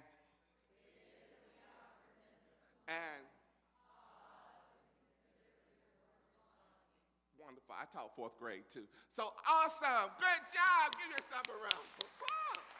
Now, this sounds very, very simple, right? But what we're saying is, listen, you know, and when well, wait a minute, no, that feels no. Before you know, Christopher has a suggestion. Oh, no, that ain't gonna work, Christopher, because no. Just pause. It feels awkward. Just consider before I respond. Closing, number 2. Now, to achieve this vision that you have clearly articulated, as leaders, all of you are leaders in this room. I'm not talking about positional authority. I'm talking about leadership. And every single person in this room, every single person on the faculty and staff here at this college, you are leaders. You are a leader. And you must lead the way and have the belief that everyone has the capacity to learn and to perform at a higher level. That's what we've got to have our students to feel as they come across this campus. Somebody say hello to me. All right, now, okay, that's encouragement. You can say hello. But seriously, it's all about having the expectation for ourselves as well as our students that they can perform at a higher level. That there are no obstacles that we, the collective, cannot overcome. That's all right. When we create this higher level of employee engagement and student expectation, it becomes the fuel of this notion of being the premier institution in Kansas. Now, you got to believe that. Do you believe that vision? You believe it? All right. So again, this whole notion about leadership, my good friend Donald McGann said leadership is an action. The Kansas Leadership Center says it's an action. But here's what I say. Leadership is not about a role that we hold in an organization. Rather, it is about the action that we choose to take. Let me say that again. It is about the actions that we choose to take. Now let that just kind of, that feel good. Let it just roll down your back. It's the action that we choose to take, all right? That's what leadership is really about. It's not just about this title. The best leaders are those who lead their teams to take in information, distill it, analyze it, and then do something with it. But most importantly, they take action. These leaders do the things when it matters the most. Closing, number 3. Trust is the foundation of all relationships, including collaboration. People trust leaders that are authentic and genuine. They lead with their heads and their hearts. They establish long-term and meaningful relationships which lead to self-discipline. They are inclusive and very intentional in diversifying their networks and getting to know all team members. They have purpose. And through their purpose, they build this shared vision that brings everybody into the fold. So let me get right to it. These leaders have 6 characteristics, and this is my takeaway from you. They have a visible commitment to the team. They have this growing sense of humility. They have awareness of their own personal biases. They have this curiosity about others. They have this cultural intelligence pursuit. And they focus on effective collaboration. So let me just go into this a little more in detail. So visible commitment, what do I mean by that? They articulate that this authentic commitment to diversity and inclusion within their teams. They want to make sure that everybody's participating. They challenge the status quo, they hold others accountable, and they make it a priority, and they're very intentional in their commitment. They make it a personal priority for them. They have humility. They show respect, and they ensure that others do the same. They are modest about their capabilities, and they admit, check this out, they admit when they make mistakes. And they create space, come on with me, they create the space so that everyone can contribute. Is that all right? They create the space. They have an awareness of their own personal, and we all have biases. One of my biggest biases is I like Jif peanut butter. I don't like no other peanut butter but Jif. And me and my daughter, we argue over that. We all have our biases. But they have an awareness of them, and they're willing to work on them, and they're willing not only to acknowledge their biases, but also biases in our systems, and work hard to ensure that there are equitable opportunities for all students, for all employees, for all. They're very cognizant of this. And so when someone says, hey, this doesn't feel right to me, they're willing to hear that. They're willing to go past the familiar and forgive the awkwardness of the moment and pause before responding. It's very critical. The last thing, they're curious.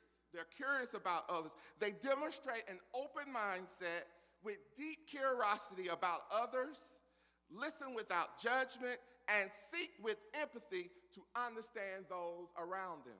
Now on a college campus, you've got students coming from all walks of life with all types of thoughts and expressions and enthusiasms. But as leaders, how do we ensure that we have empathy for all of I love the presentation from student services. I started in student affairs. I loved all the services that you are providing the students. It says to me that you are committed to ensuring that the whole student is being served here at HutchCC Community College, and I commend you for that. I really do. That's exciting. This culture and intelligence is all about these leaders are attentive to other cultures, and they adapt as well. Your students are coming from all different backgrounds, all different perspectives, and then you as individuals. And when I talk about culture, I'm not just talking about the optics. I'm talking about the things beyond this. You know, you see this tall, fine black man standing up here, but that is more to me beyond this, all right? Yeah, I'm crazy. I like to have fun. I'm a Harry Potter fanatic. It's all these kinds of things that really make me who I am, that helps us. When we know these things, it helps us collaborate better. And then ultimately, we round this all out in this whole notion of effective collaboration to accelerate our success. These leaders, they empower others. They pay attention to diversity of thinking. We don't want sameness of thinking, right? My whole thing is I never want to hire somebody just like me. If I hire somebody just like me, the decision is going to be suboptimal at best. And if you're the person with positional authority, and if every meeting you doing all the talking and ain't nobody else saying something, you ought to be scared. And don't do this number here. Blah, blah, blah, blah. Any feedback? Okay, good, let's go. I have my leaders at Thermo Fisher Scientific tell me all the time, well, I ask for feedback, but no one gives me any feedback. I said, and that doesn't concern you. We do an annual employee engagement survey at Thermo Fisher Scientific, so all of our leaders with positional authority, they get direct feedback from their employees. And it's so interesting to me when we review those with folks within our team, we hear this whole idea of, well, I ask for feedback, but I never get it. So the whole notion of this first is we must create psychological safety. No one's gonna give you feedback if they're scared. And so how do you do that? How do you change the game? You change the game by being a little vulnerable yourself, by just admitting when you make a mistake, or just being silly in front of the team, so the team understands that you really do want their input. So when we roll it all together, let me show you a few things. This is what collaboration looks like. This is what collaboration doesn't look like. Oh shit, let me get out of here. So if you having meetings And before you can say the meeting's over, folks, it's like, people got their bag already packed, like Bromade over here, got his bag on his shoulder, and already, you done? All right. But if you finishing the meeting and you can't get folks out the room, you trying to collaborate, you ever had the agenda and you timing it, and the team, it's just going so well, you have to say, time, we gotta go. Everybody's like, okay then, and it's in the hallway now, it's in the parking lot now, everybody wanna go to Applebee's, everybody wanna come over my house, I got some greens and some butter beans, see, I'm Southern. You know you got some collaboration going on. But those 5 characteristics that I shared, have been tested time. There's research around those 5 characteristics. If you practice those 5 characteristics, trust me, you'll see some increase in your collaboration towards success. Final close. Each day is a gift. What you do with it is your gift back. Start where you are, use what you have, and do what you can. Fate rarely calls upon us at a moment of our own choosing. The opportunity for each of us is great, and it's preserved for those who are well prepared. So it is when each of us, when we are willing to do what it takes to evolve our organization, that we aspire to be. Nothing beats a failure except a try. Perfection is not required. It is our collective interest that represents the core strength of this college. The butterfly is beautiful and free only because the caterpillar is courageous and brave. You must collaborate to position your students for their purpose. If your students don't learn, if they're not learning, we need to look at ourselves. The world is a place where our collective extra degree efforts make our dreams come true. Leaders often have to do what others don't achieve and what others won't. Showing up every day and giving the extra degree is half of the battle. We must lift as we climb. As we learn more, one of the rites of passage of success requires that we give more. Collaboration is essential to living out our dreams and to achieving the mission and vision of this college. Now, you signed up for that. I saw 30 years, 40 years, 10 years. You signed up for the covenant. When you decided to stay here at this college, you have signed up for the covenant. And the covenant is the mission and the vision. And if you ain't signed up for it, what did HR do? I'm HR, man. We can help you at HR. Because if you walk around talking about, I don't know about that vision. I don't know what the Dr. Fire, I don't know. But I believe you signed up for it. Based on what I've seen in this session and the excitement that you have signed up to the covenant and you're willing to give that extra degree as we move forward. We win not because we are great. We win because the team is great. Let me say that again. We don't win because I'm so good or because you so good. We win because this is good. All us up in here, all over here, all over there, all of this together is good. Is that all right? It's good. Yeah.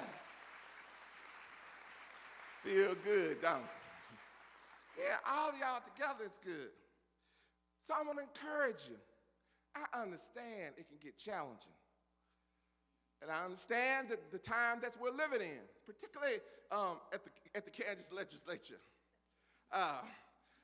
Even though I'm not here, I do consider Kansas home. I will retire in Wichita. This is home for me. So in this struggle, be there for each other. I have found over my career in my life that as long as I do what is right, I don't have to find joy. Joy finds me. We have to be the change that we seek. And we want people to, if we want people to view HutchCC Community College as the premier, not the number 3, 4, 5, but as the premier, the number 1 institution in the state of Kansas. If that's our objective, we, this collective we, have to be active participants in how you interact with each other. Grandmama used to say it started at home. Grandmama used to say you got to act like you got some sense at home before you go out in public. Grandmama used to say you got to act like you got some sense before company come over. And grandmama used to say also, sometimes certain things just need to be talked at home. So if we got some issues, we got some concerns about Department 4 and 5, or student service, the football coach, or whatever it is, let's talk about it at home. Let's get it together so we can focus on this covenant of being this number 1. The world is better when we choose to make it better. We all have had help along the way, so don't forget to help somebody. When I was doubting myself and thinking about quitting my own personal journey, I was taking in information from the little end of the funnel, and I decided I need to take it from the big end of the funnel. The information from the big end of the funnel has a whole different perspective than taking it from the small end. When I decided to do my very best, I began to use that information from the big end of the funnel. To make our circles large, we have to work together. Each and every one of you has something to bring to the table right now that can make HutchCC Community College better.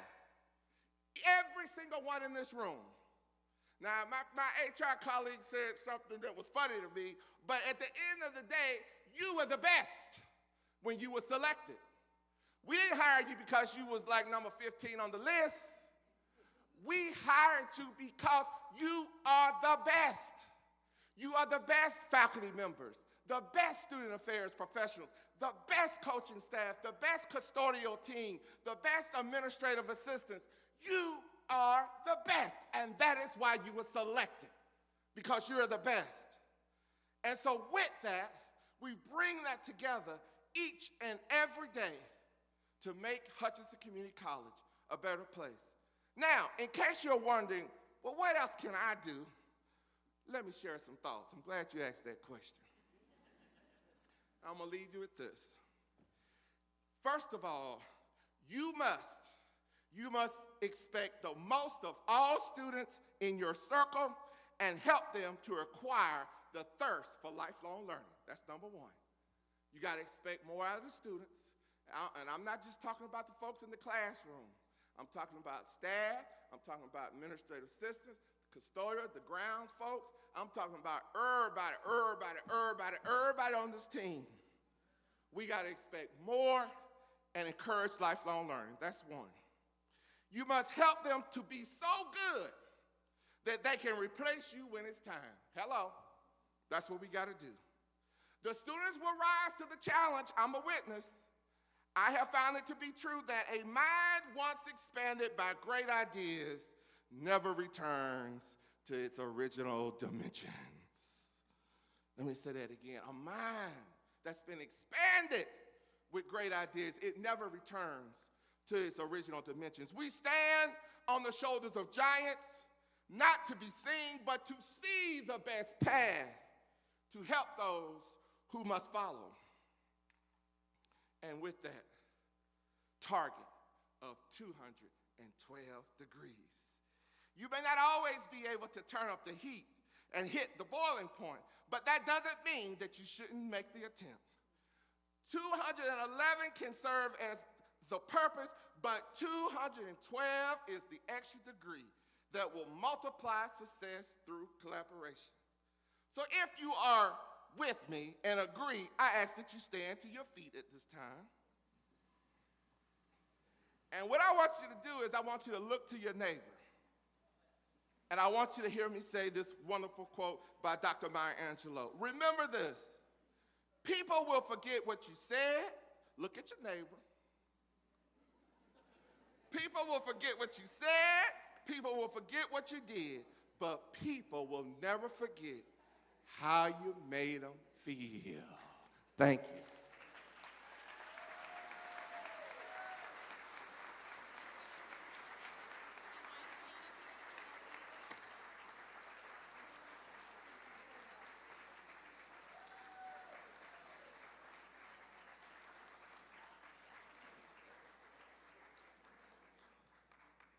All right. If you could take a seat, we're going to hand out the door prizes. If Laura Bretz would come, there she is. Awesome. So, thank you. That was great. Wonderful. I feel like this is really high. All right, so we are going to pull for door prizes. I know you can't see them up on this stage, but we have a lot. And they're really cool ones. It's not just a shade for your car, which is a really great thing, Janae. I love the shade for your car. But I also have some things that you can go, get a good dinner and stuff. So, all right. If you would like to pull one. Yeah, you can start at whatever end you want to start at. All right, our first number is, I'll just do the last 4 digit. I think that should work. 2687. 2687. All right, come on down, Ben. Maybe you want to hold the bucket and then pass them to me?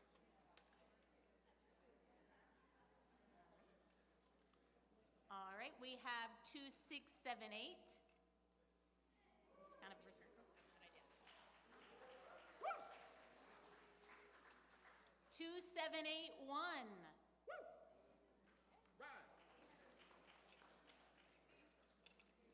2643.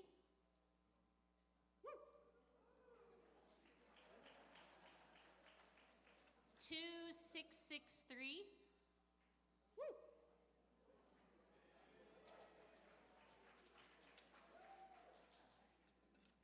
2664. Maybe stir it up a little bit, I don't know. That was a coincidence. 2737. 2737. Good job.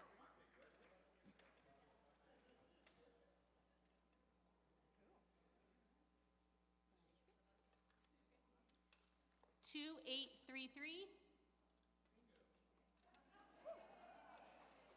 Hey Laura, let me know when we're almost done. It goes all the way to that white envelope. 2714. Yes, always the registrar.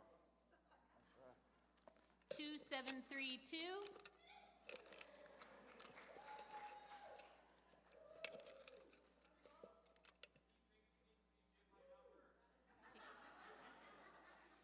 2539.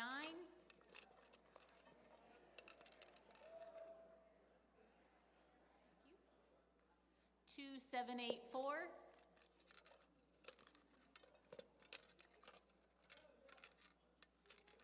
2784. 2641. 2641.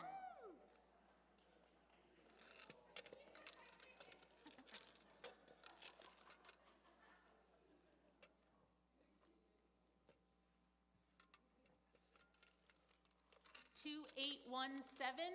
2817.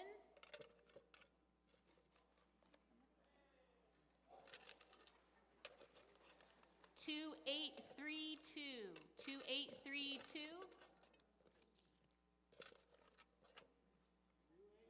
2832. All right, I'll take that as a no.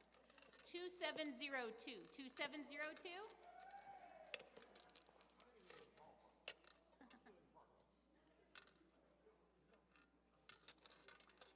2585. 2585. Caleb did win. Good for you.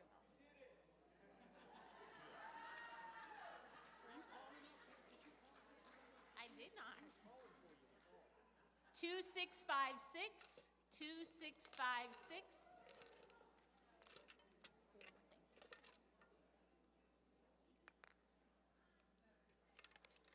2657. 2696, 2696.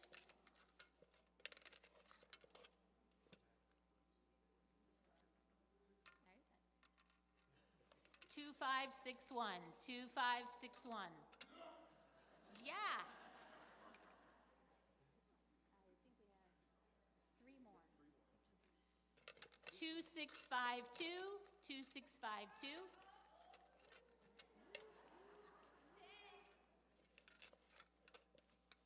2649, 2649. Good job.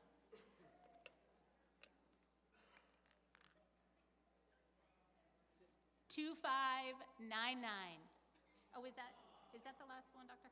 That's one, right? Yep. All right. 2599.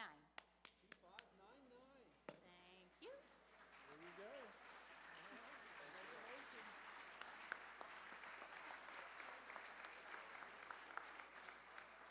All right, before we dismiss, just a reminder, if you'd like to stick around, Dr. Brian Alexander Black will be here on campus all this afternoon, but he will be in here at 10:45 if you want to stick around and he'll talk.